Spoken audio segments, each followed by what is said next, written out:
रुमाल यता नि हेर्नु पऱ्यो चल यता नि हेर्नु पऱ्यो है यहाँको अहिले कपडा रुमाल झोला आएको थियो नि नानी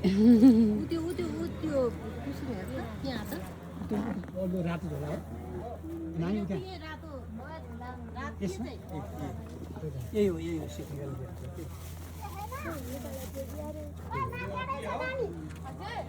गुरुबा कहाँ जानुभयो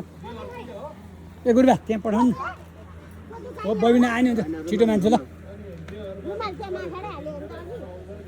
उता चौडी ओछ्याउनु अनिखेरि काम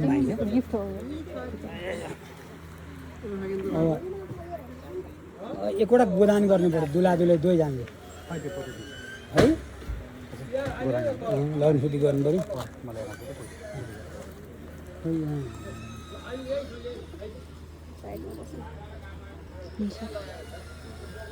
त्यहाँ अर्को नि आयो